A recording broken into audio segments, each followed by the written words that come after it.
19 मार्च 2002 को लंदन घने अंधकार में लिपटा हुआ था।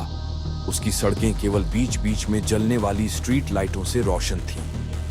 वुड ग्रीन की सड़कों पर एक काली वैन इतनी तेज गति से चल रही थी कि ऐसा लग रहा था कि यह देर रात की पुलिस कार्रवाई से कहीं अधिक कुछ है।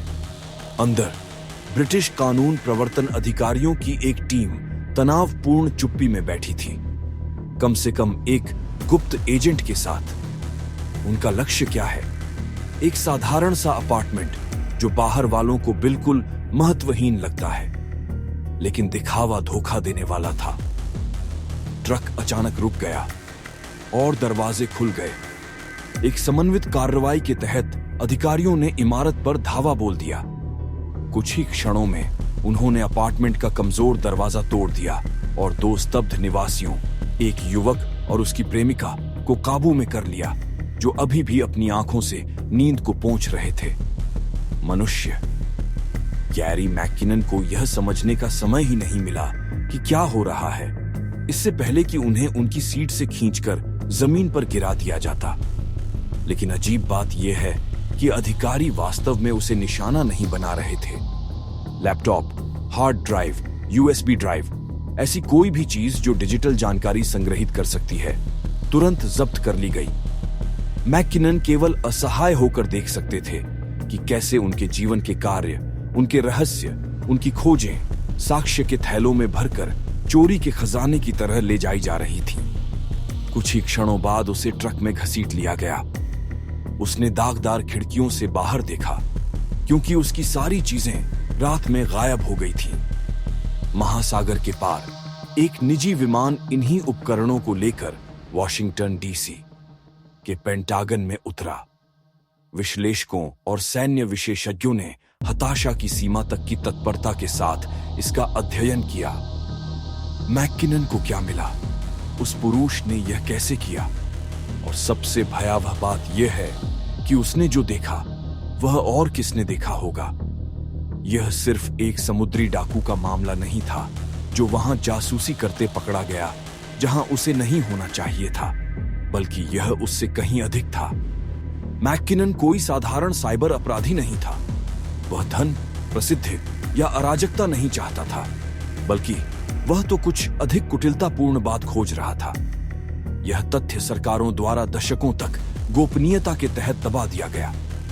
बाद में उन्होंने स्वीकार किया कि मैं एक दबी हुई तकनीक की तलाश में था, यूएफओ प्रौद्योगिकी। यह दावा अजीब लग रहा था जब तक कि अमेरिकी सरकार ने प्रतिक्रिया नहीं दी और स्पष्टीकरण नहीं दिया। उन्होंने सिर्फ एक समुद्री डाकू को ही नहीं पकड़ा, उन्होंने एक प्रत्यक्षदर्शी को चुप करा दिया। रात के 2 बजे थे और बाहर शहर शांत था, लेकिन मंद रोशनी वाले अपार्टमेंट के अंदर गैरी मैकिनन अपने कीबोर्ड पर झुका हुआ था। उसकी आंखें चमकती स्क्रीन पर टिकी थीं। उसकी उंगलियों के बीच एक सिगरेट जल रही थी। उसे यह बात भूल गई थी क्योंकि उसका दिमाग कोड की पंक्तियों में तेजी से आगे बढ़ रहा था। वह एक कमजोर जगह की तलाश में थे। अमेरिकी सेना की अभेद्य डिजिटल दीवारों में एक छोटी सी दरार, और फिर उसे वह मिल गया। पोर्ट इन ऑन ट्रीमाइट खुला है। पेंटागन प्रणाली में एक साधारण कमजोरी जिसका उद्देश्य नेटवर्कों पर फाइलों को साझा करना है। यह एक खुला दरवाजा था, उन लोगों के लिए एक निमंत्रण जो जानते थे कि कहां देखना है। मैकिनन ने गहरी सांस ली और क्लिक किया। कोई पासवर्ड नहीं है। वह अंदर था। इस एहसास से उसकी धमनियों में एड्रेनालाइन का उछाल दौड़ गया। यह किसी नेटवर्क के अंदर नहीं था, यह अमेरिकी रक्षा विभाग के अंदर था। यह दुनिया की सबसे सुरक्षित संस्थाओं में से एक है, फिर भी इसकी डिजिटल सुरक्षा ताश के पत्तों की तरह ढह गई है। मैकिनन ने अत्यंत सावधानी से रिमोट एक्सेस सॉफ्टवेयर स्थापित किया, जिससे यह सुनिश्चित हो गया कि वह किसी भी समय अंदर और बाहर जा सकता है। उन्होंने वर्गीकृत अमेरिकी खुफिया एजेंसियों के गलियारों की खोजबीन में कई महीने बिताए। फिर एक रात उसे कुछ मिला। अजीब एक्सेल दस्तावेज। फाइल नाम असाधारण अधिकारी। इसमें उन सैन्य कर्मियों के नामों की सूची थी जिनके पद और पदनाम अमेरिकी सशस्त्र बलों के किसी भी घात डिवीजन से मेल नहीं खाते थे। इन नामों के साथ बेड़े से बेड़े स्थानांतरण के रिकॉर्ड भी थे। केवल एक समस्या थी, संयुक्त राज्य अमेरिका के पास कोई झात अंतरिक्ष बेड़ा नहीं था। डेटा की जांच करते समय उसके हाथ कांपने लगे। क्या यह किसी गुप्त अंतरिक्ष कार्यक्रम का सबूत था? क्या ये अधिकारी पृथ्वी के वायुमंडल से बाहर कहीं तैनात थे? और यदि हां, तो वे वास्तव में किसकी रक्षा कर रहे थे? मैकिनन ने जितनी गहराई से खोज की, पहेली के टुकड़े उतनी ही अच्छी तरह से एक साथ जुड़ते गए और फिर सफलता मिली। NASA building number 8। मैकिनन ने यह नाम पहले भी सुना था, पूर्व सरकारी कर्मचारियों की गवाही में फुसफुसाते हुए, जिन्होंने दावा किया था कि यूएफओ साक्ष्य को सार्वजनिक रिकॉर्ड से हटाया जा रहा है। मैकिनन की नजर जॉनसन स्पेस सेंटर पर है। वही तरीके अपनाए जो उसने पहले अपनाए थे, और फिर वह अंदर था, लेकिन वह जो देखने जा रहा था उसके लिए वह तैयार नहीं था। अनप्रोसेस्ड नामक निर्देशिका में मैकिनन ने एक ऐसी फाइल पर क्लिक किया जिसे उसने पहले कभी नहीं देखा था। स्क्रीन पर एक छोटी सी रेखा दिखाई दी तथा चित्र लोड होने पर वह धीरे धीरे फैलने लगी। तस्वीर जैसे ही छवि सामने आई, मैकिनन की सांस अटक गई। जमीन के ऊपर एक विशाल सिगार के आकार की वस्तु तैर रही थी।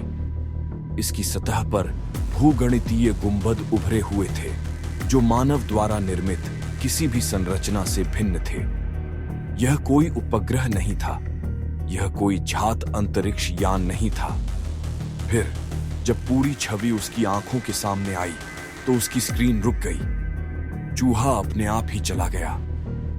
सिस्टम में कोई और भी था, वॉशिंगटन डीसी। मेन राष्ट्रीय अवसंरचना सुरक्षा केंद्र पर सायरन बज उठा। एक हैकर सेना के सबसे संवेदनशील डाटाबेस में सेंध लगाने में सफल हो गया है, और अब यह बहुत करीब है। कुछ ही घंटों के भीतर मैकिनन की खोज शुरू हो गई। बहुत समय नहीं बीता था कि उनके डिजिटल फिंगरप्रिंट्स सीधे उनके वुड ग्रीन फ्लैट तक पहुंच गए। भोर होते ही उसका दरवाजा लात मार कर तोड़ दिया गया। उनके कंप्यूटर जब्त कर लिए गए।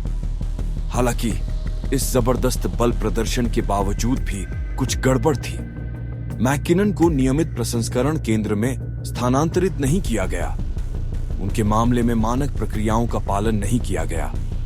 अमेरिकी सरकार सिर्फ उनकी गिरफ्तारी से ज्यादा कुछ चाहती थी। वे ऐसा चाहते थे। डिलीवरी के ऑर्डर अटलांटिक पार से भी आ चुके हैं। संयुक्त राज्य अमेरिका ने मैकिनन पर 14 राज्यों में साइबर अपराध के 7 मामलों में आरोप लगाए हैं, जिसमें आरोप है कि उन्होंने $700,000 से अधिक की क्षति पहुंचाई है। यदि वह दोषी पाया जाता है तो उसे अमेरिकी जेल में 70 वर्ष तक की सजा हो सकती है। लेकिन संख्याएं मेल नहीं खाती। ब्रिटिश सरकार झिझकी, कुछ ठीक नहीं था। अमेरिका ने अन्य हैकरों को भागने दिया, तो फिर मैकिनन अलग क्यों थे? उसने वास्तव में क्या देखा? प्रत्यर्पण के खिलाफ लड़ाई एक राष्ट्रीय घटना बन गई है। मैकिनन की मां ने एक सार्वजनिक अभियान का नेतृत्व करते हुए चेतावनी दी कि उनके बेटे के नाजुक मानसिक स्वास्थ्य, उसे एस्पर्गर सिंड्रोम और अवसाद से पीड़ित पाया गया है, के कारण उसे संयुक्त राज्य अमेरिका प्रत्यर्पित करना मृत्युदंड के समान है। यह मामला 10 साल तक चला। फिर 2012 में अंतिम निर्णय लिया गया। ब्रिटेन ने उसे प्रत्यर्पित करने से इनकार कर दिया। संयुक्त राज्य अमेरिका हार गया है, लेकिन मैकिनन पहले ही कुछ बहुत बड़ी चीज खो चुके थे। एक दशक के भय, संदेह और कानूनी लड़ाइयों के कारण उनका जीवन बिखर गया था। उनका मन कमजोर हो गया था। उन्होंने मानव इतिहास के सबसे बड़े रहस्य को उजागर करने का बीड़ा उठाया। बदले में वह अपनी ही खोज का कैदी बन गया। लेकिन बड़ा सवाल अभी भी बरकरार है, उसने वास्तव में क्या देखा? वर्षों बाद 2019 में पेंटागन ने टिक टैक के आकार के यूएफओ के एक वीडियो की प्रामाणिकता की पुष्टि की, जो मैकिनन द्वारा वर्णित के समान था।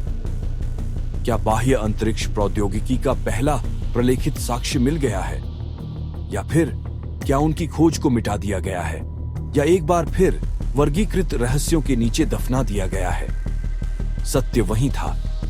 मैकिनन इस मामले को उजागर करने में किसी भी अन्य व्यक्ति से अधिक निकट थे। अगर आपको कहानी पसंद आई तो हमें सपोर्ट करने के लिए लाइक और सब्सक्राइब करना ना भूलें।